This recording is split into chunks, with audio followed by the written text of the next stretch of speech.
ማርሸት ፀሐዩ ነው። ከነ እስክንድር ጋር ስምምነት ያልነበረው ሰው ነው። እንዴት በእስክንድር ነጋ ወገንተኝነት ተጠረጠረ የሚል ጥያቄ ታነሳለህ። ከሌላ ወገን ከሌላ አካል የሚነገር ነገር አለ። እንደዛ ሊሆን ይችላል የሚል ሐሳብ ነው የነበረኝ እንጂ እውነት ጨክኖ ያስረዋል የሚል ሐሳብ አልነበረኝም። ከጠላት ጋር ጥብቅ ቁርኝነት በመፍጠር ድርጅቱን ከውስጥ ለማፍረስ ኔትወርክ ዘርግተው የሚንቀሳቀሱ ላይ በቂ ማስረጃዎች የተገኙ በመሆኑ የድርጅቱን ውስጣዊ ጤንነትና ትግሉን በጠላት ከመጠለፍ ለማዳን ጠንከር ያለ እርምጃ ለመውሰድ ግዴታ ለነገ የሚባል አይደለም። ይሄንን ሰውዬ የት ነው ያሰሩት ነው? አሁን ማርሸት የት ነው ያሰሩት? ፋኖ የራሴ የሚለው ግዛት ያለበት ቦታ አለ ወይ? በአሁኑ ከስልጣን አውርደውት ነው እንጂ ቃል አቀባያቸው የነበረ ሰው ነው። መልክ ፊት የሚወጣ የነበረ ሰው ነው ማርሸት ማለት። እሱን የራሳቸውን ጦር የሚመራው አካል ነው ያሰረው። ይሄ ሲደረግ የዘመነ ካሴ የስራ ድርሻ መሆን የነበረበት በጣቂ ወረቀት ላይ መልእክት ጽፎ አስተላልፎ ትእዛዝ ፈጽሙ ማለት ነው ወይ? አንዱን አንድ የሾመው ለስንት ዓለም ምናምን ነገር ከሆነ የሱማ ምን አለኝ እኮ ነው የምትለው። ህወሓት ምን አለ 27 ዓመት ሙሉ እንደፈለገ እየተገለባበጠ ነው ያለውና የእነሱን ታሪክ ነው የሚደግሙት። የህወሓትን ታሪክ ባይደግሙት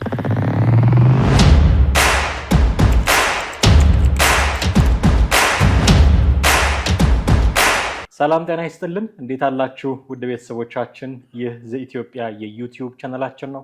ቴዎድሮስ ካሳና ማህደገፋ ከእናንተ ጋር ቆይታ ለማድረግ እዚህ ተገናኝተናል። በዛሬው ርዕሰ ጉዳያችን ላይ በፋኖች መካከል በተለይም ጎጃም ውስጥ በተፈጠረው ሰሞናዊ ውዝግብ ዙሪያ የምናነሳቸው ጉዳዮች አሉ። በሻለቃ ዝናቡ ልንገረውና በማርሸት ፀሐዩ መካከል የተፈጠረው ጉዳይ መላው ፋኖን እያመሰ ነው ማለት ይቻላል። በዚህ ጉዳይ ላይ የተባሉ ያሉ ጉዳዮችን ለማንሳት ሙከራ እናደርጋለን። እስከ ፕሮግራማችን ፍጻሜ ድረስ አብራችሁን ቆዩ።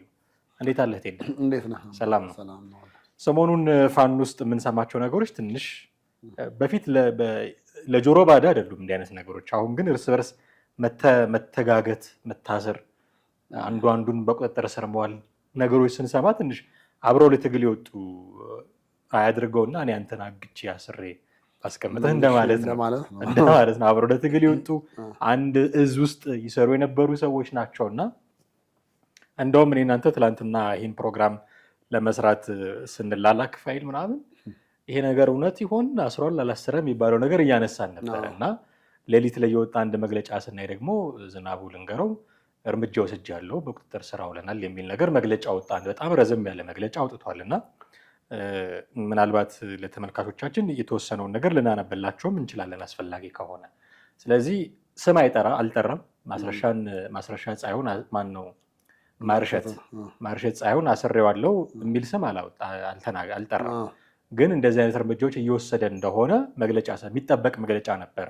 ዝናቡ አስሯል አላሰረም በጣም ሁለት ቦታ ተከፍለው የፋኖ ደጋፊዎች ማህበራዊ ሚዲያ ላይ በጣም ቃላት ሲወራወሩ ስለነበረ እርፍ የሚያደርግ ነው። አስረናል የሚል ግልጽ ያለ ምክንያቶችን አስቀምጧል። በኋላ እናነሳለን ይህንን ነገር። በፋኖ መካከል ስላለው አሁናዊ ሁኔታ ግን የሚነግረን ነገር አይኖርም ብለህ ታስባለህ?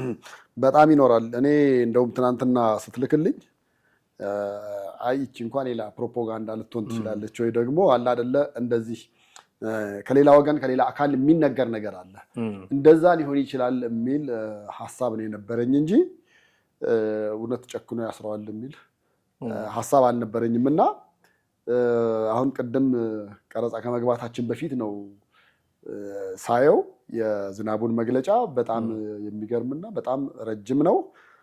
በዛ ልክ ደግሞ በምን ምክንያት ራሱ ወደዚህ እርምጃ ውስጥ እንደገባ የገለጸበት ዝርዝር ነገሮች አሉ። ይሄ እንግዲህ ያው በፋኖች መካከል አሁን በተወሰነ መንገድ እንደዚህ የሆነ የእርስ በርስ መጠላለፍ በተወሰነ መንገድ በፊትም የምንሰማው ነበረ። አሁን ግን ከረር እያለ ከበድ እያለ የሄደ ያለ ነገር ነው የሚመስለኝ። ብዙ ጊዜ በፊት በጣም ከብዶና ለማመንም ከብዶ የነበረው በነገራችን ላይ በእነሱ መካከል ካለው የእርስ በርስ ግጭትና ጥልፍልፍ የእስክንድር መገለል ነበር። ያን ጊዜ ታስታውስ እንደሆነ ከወራት በፊት እስክንድር በምን አይነት መንገድ እንዳገለሉትና ከዛ በኋላ ጭራሽ መግለጫ እንዳይሰጥም እንደተደረገ እንደውም የቁም እስረኛ ሆኗል የሚል እሳቤ ሁሉ ኖሮ እንደዛ ያሉ መረጃዎች ነበር እየተንሸራሸሩ የነበረውና ይሄ ደግሞ አሁን ነገሩ ከፍ እያለ እየጨመረ መሄዱን የሚያሳይ ነገር ነው ብዬ ነው የማምነው። ያስቀመጣቸው ምክንያቶች አሉ። ዝናቡ ባወጣው መግለጫ ላይ ያስቀመጣቸው ምክንያቶች አሉ። እንደው በጣም ኮር የሆነውን ፖይንት ለማንሳት ያክል ከጠላት ጋር ጥብቅ ቁርኝነት በመፍጠር ድርጅቱን ከውስጥ ለማፍረስ ኔትወርክ ዘርግቶ የሚንቀሳቀሱ ላይ በቂ ማስረጃዎች የተገኙ በመሆኑ የድርጅቱን ውስጣዊ ጤንነትና ትግሉን በጠላት ከመጠለፍ ለማዳን ጠንከር ያለ እርምጃ ለመውሰድ ግዴታ ለነገ የሚባል አይደለም ይልና ምን ይላል? ከዛ ወደ መጨረሻ ላይ ሁሉም ቀይ መስመር አድርጎ ሊያሰምረው የሚገባው ጉዳይ የአማራን ሕዝብ በጎጥና በመንደር መከፋፈል ተልዕኮ ከነበረው ጠላት ጠንስሶ ከወለደው በአማራ ሕዝብ ላይ ተጥዶ ጭቆና አጋች ከነበረው ድርጅት የተወረሱ የአማራን ሕዝብ ውስጣዊ አንድነት የመከፋፈል ልምዶች በትግላችን ውስጥ ቀይ መስመሮች ናቸው። በዚህ ጸያፍ ተግባር የአንድን አካባቢ ሕዝብን ነጥሎ የማጠልሸትና የመነጠል ድርጊት ከፍተኛ ሚና የነበራቸውን በቁጥጥር ስር አውለናል ይላል። ስለዚህ የሚከሰው በምንድን ነው? ከመንግስት ጋር በመስራት እና አንድን አካባቢ ፈርጆ በማጠልሸት የውስጥ ቅጥረኛ በመሆን እና የሚጠቅሰው ከሆነ ድርጅት የተቀዳ የውስጥ አርበኛ የመሆን የውስጥ አርበኛ በእነሱ አገላለጽ ቀኝ የሚሉት አለ። መንግስት ውስጥ የሚሰሩት የመንግስት ሰው ሆኖ ግን ፋኖ ውስጥ ሆኖ የሚሰራ ከሆነ ድርጅት የመጣ ብሎ ስም አልገለጸም። አፋሕድን ነው ልንጠራ እንችለው፣ ቅድም እንዳልከው የእስክንድር ነጋ ቡድን ስለነበረ። ግን የታሰረው ደግሞ ማርሸት ፀሐዩ ነው። ከነ እስክንድር ጋር ስምምነት ያልነበረው ሰው ነው። እንዴት በእስክንድር ነጋ ወገንተኝነት ተጠረጠረ የሚል ጥያቄ ታነሳል። ስለዚህ አሁን ክሶቹ የመንግስት ቅጥረኛ በመሆን በከፋፋይነት፣ በጎጠኝነት እና አንድን አካባቢ ጠቅልሎ በመፈረጅ በማጠልሸት ለምሳሌ ዝናቡ ድንገሮ ደጋዳሞት አካባቢ ያለን ብርጌድ የሚመራ ሰው እንደሆነ ነው የሚነገረው። ያንን አካባቢ እዛ አካባቢ ላይ የሚደረጉ ጦርነቶች በጥቅሉ ጎጃም ላይ የሚደረጉ ጦርነቶች ወደ ደጋዳሞት ተስበው እንዲመጡና እዛ የሚደረጉ ድሎች በሙሉ የደጋዳሞት ብርጌድ ድል እንዲሆኑ ይፈልጋል የሚል ክሶች ይቀርቡበታል። በተቃራኒው ደግሞ ሌሎች ይህንን ያጠለሻሉ የሚል የተቀረው የጎጃም ክፍልና የደጋዳሞት ፍጥጫም ይመስላል እና እንዲህ አይነት ክሶች ነው የሚያቀርበው። ማርሸት ሳይሆን በመንግስት ቅጥረኝነት መጠርጠር ይችላል። በጣም ከባድ ነው የሚሆነው። በጣም ከባድ ነው። አሁን ቀደምም እኮ ከመግቢያችን በፊት ስናወራ ከነበረው እንደውም ከካፒቴን ማስረሻ ጋር ነበር አይደል ያያያዝ ነው። ካፒቴን ማስረሻ እናስታውሳለን ብዙዎቻችን። እንደዚህ ወደ መንግስት ይገባል ተብሎ እሱም የማታስበው የማትጠብቀው ሰው የነበረ ነው። በኋላ ግን ሲገባ ደግሞ በጣም ብዙ ሰዎች ሰራዊት ይዞ ነው የገባው። ትልልቅ ሰዎችም እነ ኮሎኔል ፋንታው ማህባውም አብረውት ገቡ። በኋላ አሁን እኮ የማርሸት ብቻውን እኔ ይሄን ነገር ብቻውን ያደርገዋል የሚል ሀሳብም ግምትም የለኝም። ምክንያቱም እነዚህ አሁን ፋኖ ውስጥ ስም ያላቸው ሰዎች ከጀርባቸው በጣም ብዙ አለ፣ ልንንቃቸው የማንችላቸው በጣም በብርጌድም ደረጃ ብታስበው፣ ከዛም አልፎ ደግሞ ሌሎች ስመጥር በጣም ግን ያልገነኑ የነሱን ያክል አሉ። እነሱም ስላሉ ምናልባት እኔ አሁን የካፒቴን ማስረሻ ነገር ይደገማል የሚል ስጋት ኖሮት ያንን አደረገ ብዬ ነው የማስበው። አንደኛ። ሌላ ሁለተኛ በትግል ሂደት ውስጥ እንግዲህ የሚኖሩ የድል ነገሮች ትሰማለህ አንዳንዴ እና ድል የሆኑ ነገሮች ሲሆኑ፣ እርምጃዎች ሲሆኑ እኔ ነኝ የወሰድኩት ብሎ ወደፊት የሚመጣ ሰው አታጣም። ኪሳራ ሲሆን ደግሞ እኔ የለሁበት ወደ ሌላው ላይ ይደረጋል።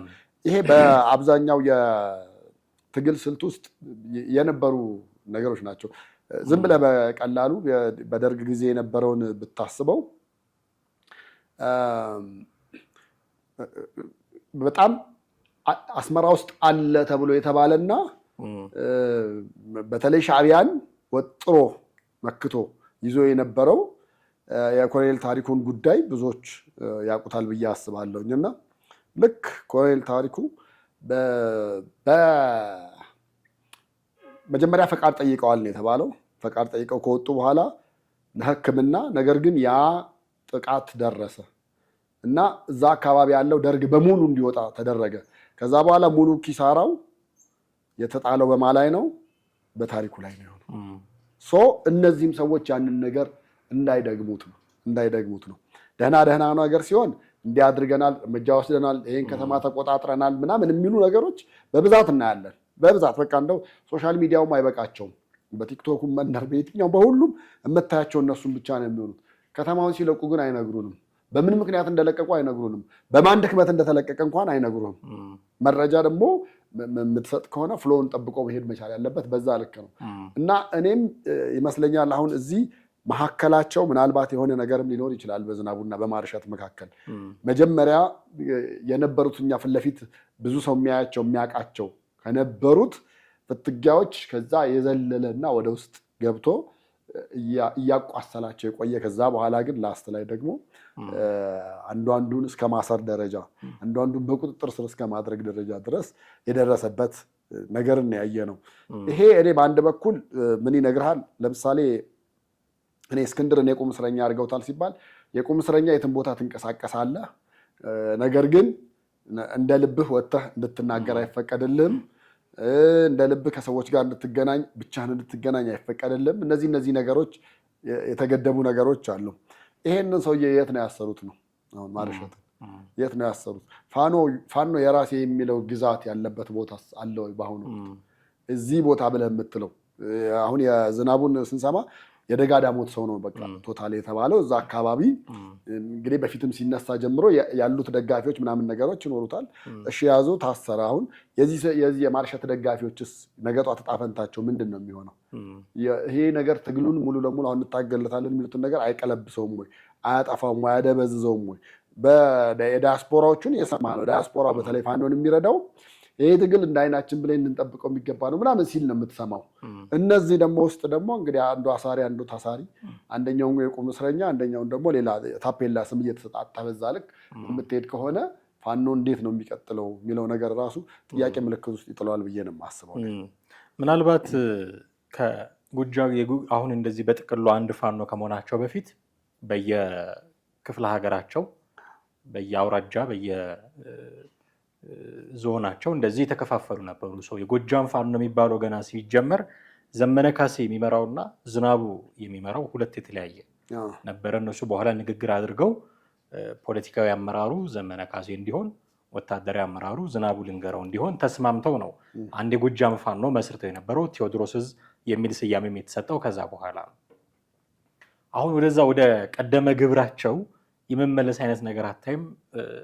በእርግጥ ዘመነ ካሴ ያወጣው መግለጫ አለ። ዝናቡ መግለጫ ከማውጣቱ በፊት የተሰጠ መግለጫ ነው። ጥቂት ስለሆነች እሷን ላንብባት። የዘመነ መግለጫ ጥብቅ መመሪያ ስለማውረድ ይላል።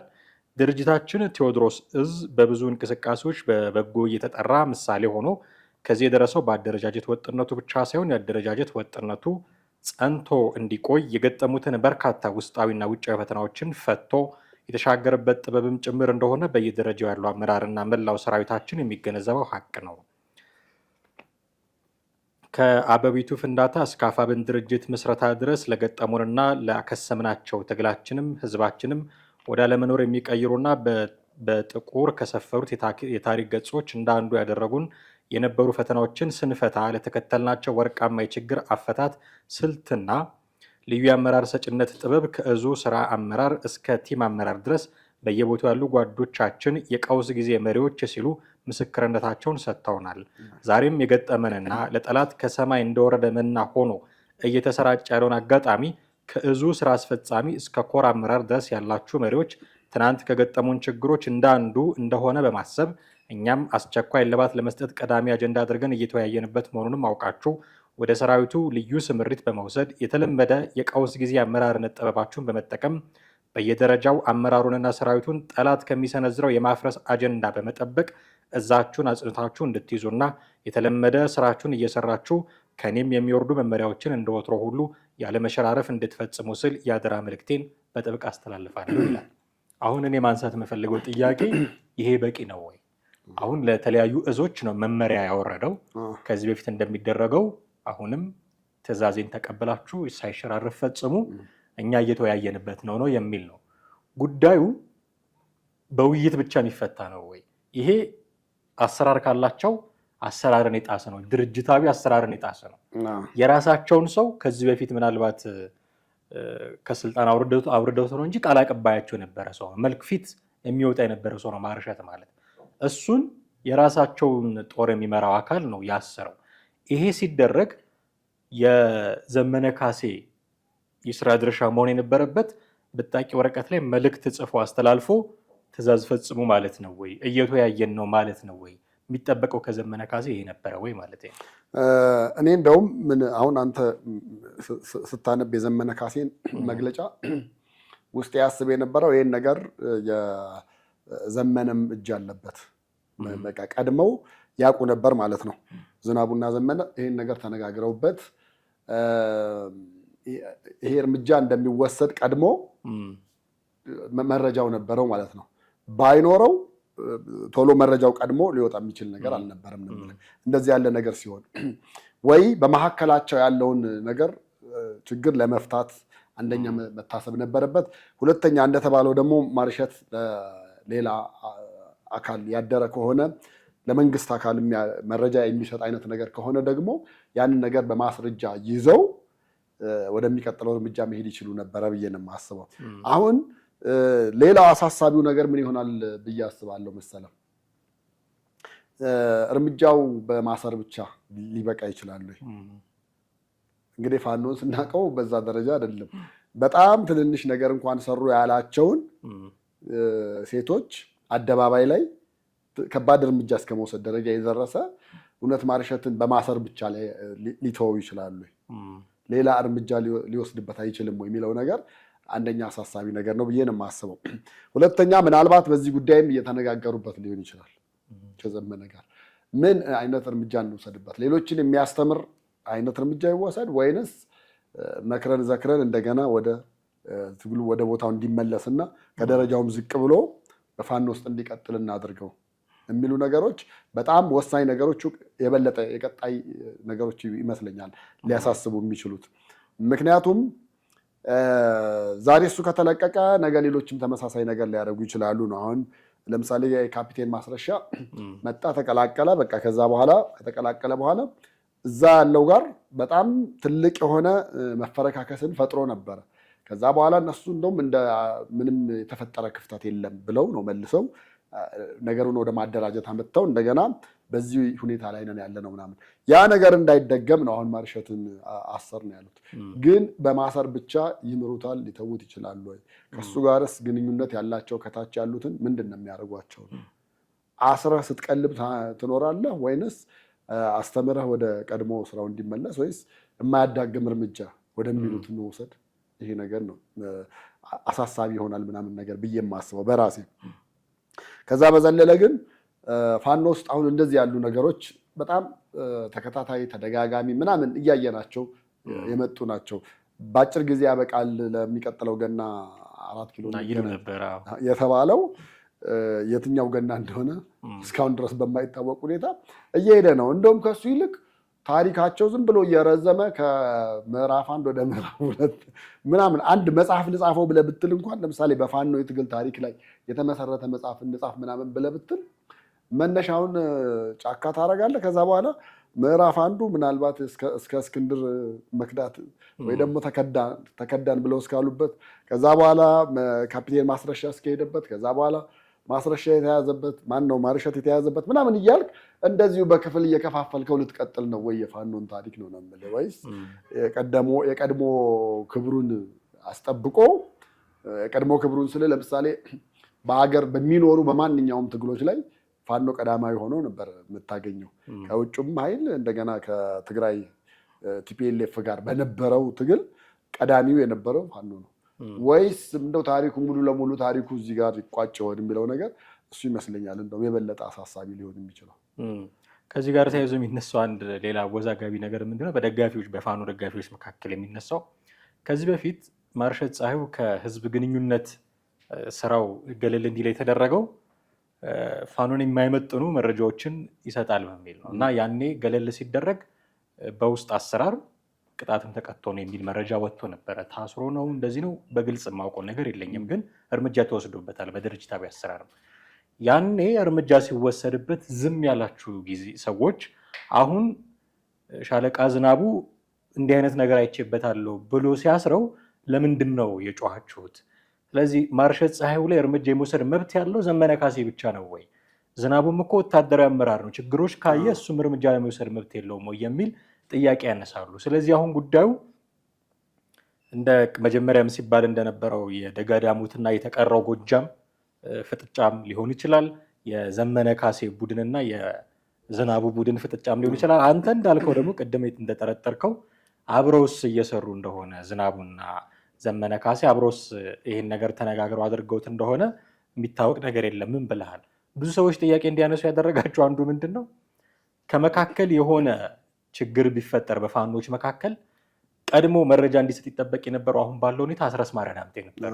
የድርጅቱ ህዝብ ግንኙነት እሱ ስለሆነ ጆሮ ዳባ ልበስ ብሎ ነው ዝም ያለው። ይህንን ጉዳይ አንዲትም መስመር ጽሑፍ አልጻፈበትም።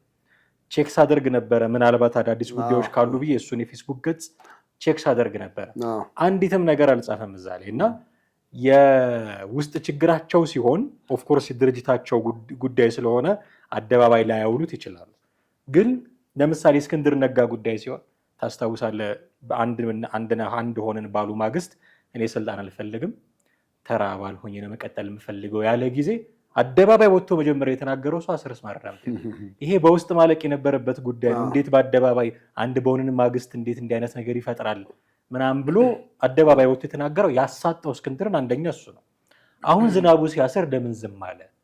የሆነ ጉዳይ አለ ማለት ነው ብሎ ደግሞ ውስጥ ያሉ ፋኖችን የሚጠረጥሩ ሰዎች አሉ። ስለዚህ ማስረሻ ላይ እርምጃ ለመውሰድ መብት ያለው አካል ዝናቡ ነው ዘመነ ነው? የትኛው አካል ነው?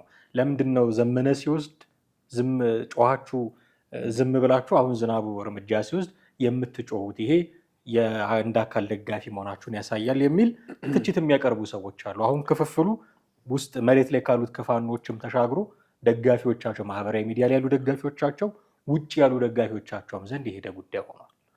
ይሄ ነገር እኔ አሁን እንደ ቅደም ተከተሉ አንተ እንዳልከው ልክ ነህ።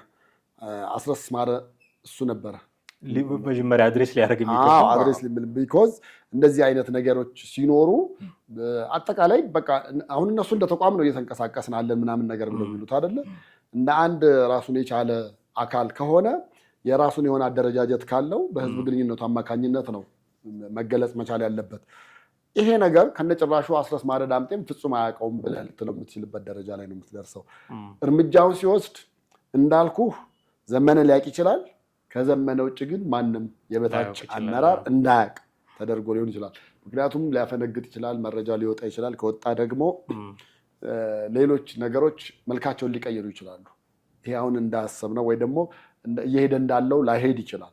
ከዛ አንጻር ይመስለኛል እነዚህን ነገሮች ቀጥታ እርምጃ ወሳጁም ዝናቡ፣ መግለጫ ሰጪውም ዝናቡ፣ ሁሉም ነገር ዝናቡ። ያን አይነት አካሄድ ነው የተሄደው። ብቻውን ያደርጋል ብዬ አላምንም። ምክንያቱም ብቻውን ካደረገ ከዘመነ ካሴ ጋር የሚኖራቸውን ነገር በመካከላቸው ሌላ እንትን ሊያመጣ ይችላል። ምክንያቱም መጀመሪያም ራሱ አሁን ጎጃም ውስጥ የነበረውን ሁለት የነበረውን አንድ አደረገ። አንደኛው እኔ ፖለቲካውን ልምራ አንተ ደግሞ ወታደራዊ እዙን የሚል መጣ። ይሄን ነገር መስመሩን ጠብቀ ሳትገፋፋ ምን ሳትል ሁለቱም የየራሳቸውን ሚና እየተወጡ ነው ሊሄዱ የሚቻለው። መጀመሪያ የሁለቱ መተማመን ነው የዘመነና የዝናቡ ትልቅ መተማመን ስላለ። ከዛ ውጭ ያሉት ግን ሌሎቹ እንዳያውቁ ቶታሊ እንደውም በመግለጫ ደረጃ አሁን አንዳንዱ አመራር እርግጠኛ ነኝ እኛም ያየነው በመግለጫ ነው ሊል ይችላል። እኛም እንደናንተ ነው እኛም ስንሰማ ደንግጠናል አይነት ነገር እንደዛ አይነት ነገር ይመጣል ነው የምልህ በመካከላቸው። እና ያ ደግሞ መከፋፈልን ሊያመጣ ይችላል። በአለመተማመንን የበለጠ እያዳበረ ነው የሚሄደው። እንደገናም ቀጣይ ደግሞ የዝናቡ ሰለባ የሚሆነው ማን ነው የሚሉት ነገሮች በጣም እየሰፉ ሊሄዱ የሚችሉበት መንገድ ክፍት ነው የሚሆነው። ክፍት ነው። እነዚህ ነገሮች አሁን እኔ የዘረዘርካቸው አሉ ቅድም ስጠራቸው፣ አንደኛ ከውጭ ከመንግስት ኃይል ጋር እንትን ማለት፣ ሁለተኛ በመካከላችን መከፋፈልን በመፍጠር ምናምን ነገር እነዛ ነገሮች ላይ እኔ ለምሳሌ አንድ ሰው ወታደራዊ እርምጃ ሲወሰድበት ምን ሲባልም በአንድ ሰው ፈላጭ ቆራጭነት ምናምን መሆን መቻል የለበትም። ይቀመጣሉ፣ ፊት ለፊት ይቀመጣል። ከዛ በኋላ በእነዚህ ነገሮች ተጠርጥረሃል፣ ዲፌንድ የምታደርገው ነገር አለ፣ ምላሽ አለ ወይ? እሱ የሚሰጠው ምላሽ አለ። ከዛ ባለፈ ደግሞ ሌሎች አመራሮች ደግሞ ያዩታል። ከዛ በኋላ እሺ ውጣ፣ ውጭ ሆኖ ውሳኔ ይወሰናል።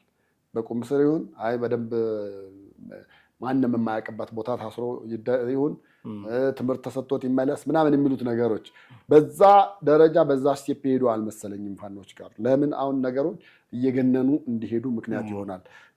ነገ ጧት የማርሸት ቡድን የሆነ ደግሞ ሌላ ፋኖ መስርቶ እዛ ጎጃም ውስጥ ሌላ ሶስተኛ ነገር ሊመጣም የሚችልበትን መንገድ ክፍት ያደርገዋል ብዬ ነው የማምነው። አሁን ይሄ ፋኖ እንደ አዲስ እየተከፋፈለ ነው የሚለው ነገር ከእስክንድርም ጋር ተያይዞ እየተነሳ ነው። ምናልባት በሚቀጥለው ፕሮግራማችን እሱን እናነሳ ይሆናል። እዚህ ጉዳይ ላይ ስንቆይ ግን አንድ መጠረጥረው ነገር አለኝ። ይሄ አፋብን የሚባለው ድርጅት ሲመሰረት እንደምታውቀው ሊቀመንበሩ የተመረጠው ዘመነ ካሴ ነው። ሁለቱ ወሳኝ ቦታዎች ሊቀመንበርና ወታደራዊ አመራር ነው። ወታደራዊ አመራር ሆነው የተመረጡት ደግሞ ብርጋዴር ጀነራል ተፈራ ማሞ ናቸው። ሻለቃ ዝናቡ የብርጋዴር ጀነራል ተፈራ ማሞን ቦታ ይይዛል ተብሎ ይጠበቅ ነበር። የጠቅላላ የፋኖ ወታደራዊ አመራር እሱ ይሆናል ተብሎ ይጠበቅ ነበረ እና ግን ተፈራ ማሞ ናቸው የተደረጉት። በዚህ ሳቢያ አኩርፎ የሆነ የሚል ጥርጣሬም አሁን ውስጤ መጫር ጀምሯል። ምክንያቱም የጎጃም ፋኖ ሲመሰረት አንድ እንዲሆን ከተስማሙበት ጉዳይ አንዱ ወታደራዊ አመራር አንተ ትሆናለህ በሚል ነው እንጂ ሁለቱ ቡድኖች የዘመንና የዝናቡ ቡድኖች እርስ በርስ ሁሉ የሚፈላለጉ አይነት ቡድኖች ነበሩ። ግን በቃ እኔ መሪ ሆናለሁ አንተ ወታደራዊ አመራር ትሆናለህ ተባብለው ተስማምተው ነው የገቡት። አሁን ይሄ ወታደራዊ አመራርነት በእጁ አይደለም። የሆነ ብርጌድ ነው የሚመራው ዝናቡ፣ የሆነ ብርጌድ ነው የሚመራው። ስለዚህ በጥቅሉ የፋኖን አደረጃጀት ወታደሩን በእንዲህ አይነት ስትራቴጂ መምራት እፈልጋለሁ ቢል ሀሳብ ሊያቀርብ ይችላል እንጂ ሊመራ አይችልም። ወደ ላይ ወደ ተፈራ ማሞ ነው ሊያቀርብ የሚችለው። ይሄ ስልጣን ስለተወሰደበት አኩርፎ የሆነው የሚል ጥርጣሬ ውስጥ እያጫረ ነው። እንዴት ታየዋለህ?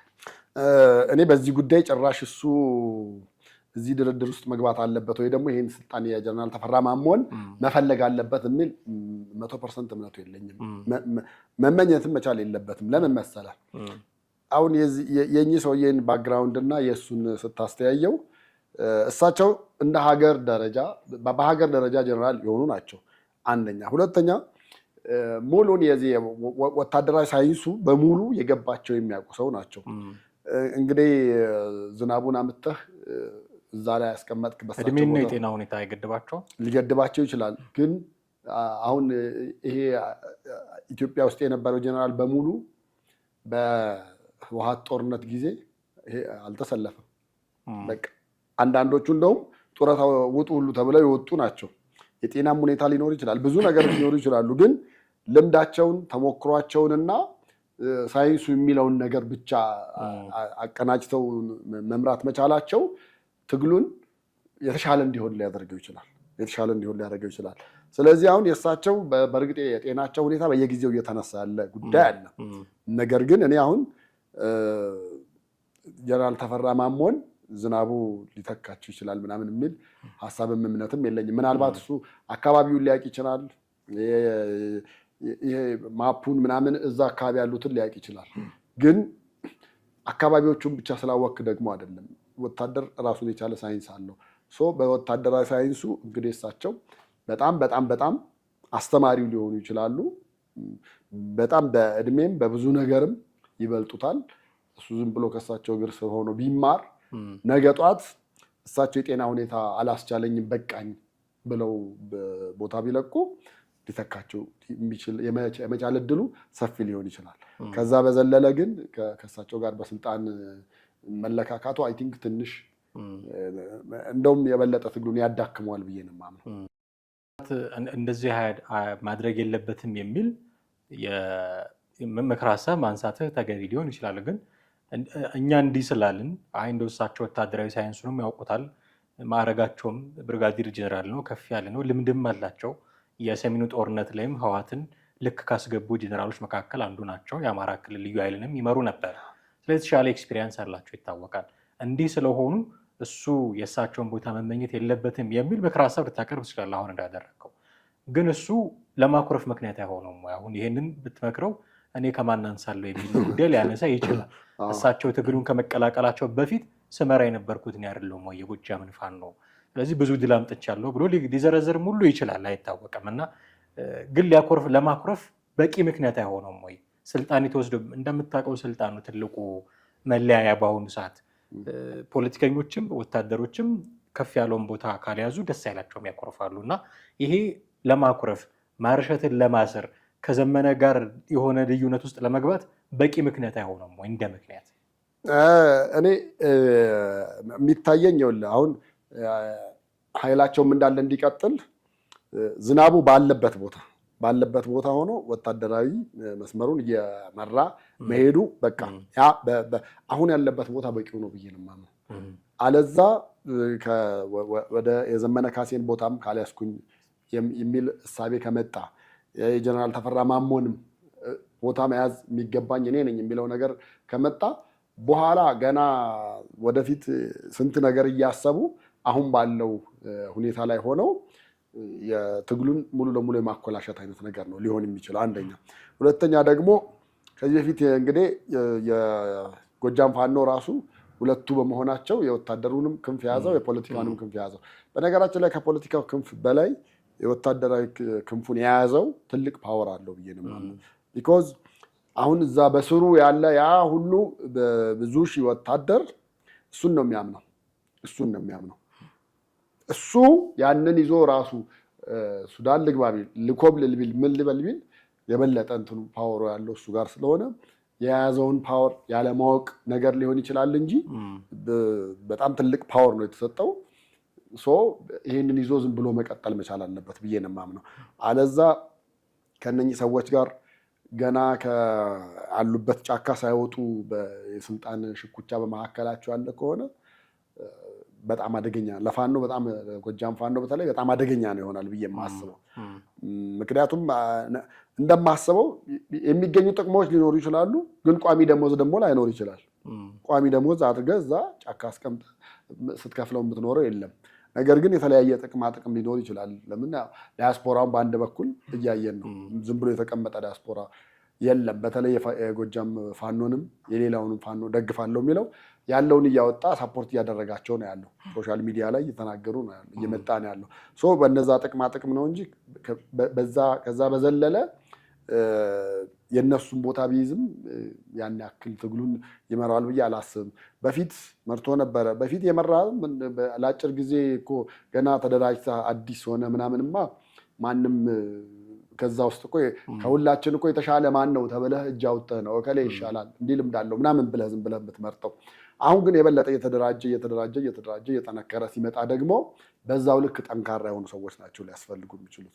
ከዛ በዘለለ ስልጣንንም ወደ ታች መውረድንም ወደ ላይ መውጣትንም ኤክሰርሳይዝ ማድረግ መቻል አለባቸው ብዬ ነው የማምነው እንጂ አንድ የሾመው ለስንት ዓለም ምናምን ነገር ከሆነ የእሱማ ምን አለኝ እኮ ነው የምትለው። ህወሓት ምን አለ 27 ዓመት ሙሉ እንደፈለገ እየተገለባበጠ ነው ያለውና የእነሱን ታሪክ ነው የሚደግሙት። የህወሓትን ታሪክ ባይደግሙት ጥሩ ነው ብዬ ነው የማምነው። እጅግ አድርጌ አመሰግናለሁ ቴዲ። በርካታ ነገሮችን አንስተናል። ወደፊትም ደግሞ አዳዲስ ጉዳዮች እንዲሁ የሚመጡ ከሆነ ብቅ እያልን ለተመልካቾቻችን ማድረስ የምንቀጥል ነው የሚሆነው። እጅግ አድርጌ አመሰግናለሁ። ወደ ቤተሰቦቻችን እናንተም ከኛ ጋር ነበራችሁ ቆይታ እጅግ አድርገን እናመሰግናችኋለን። የዛሬው ፕሮግራማችንን እዚህ ላይ እናበቃለን። ቴዎድሮስ ካሳና አማሃ ደገፋ ነበርን። በሚቀጥለው በሌላ ርዕሰ ጉዳይ እንጠብቃችኋለን። ሀሳብ፣ አስተያየት፣ ጥያቄ ካላችሁ በተለመደው መንገድ ልታደርሱን ትችላላችሁ። ጤና ይስጥልኝ።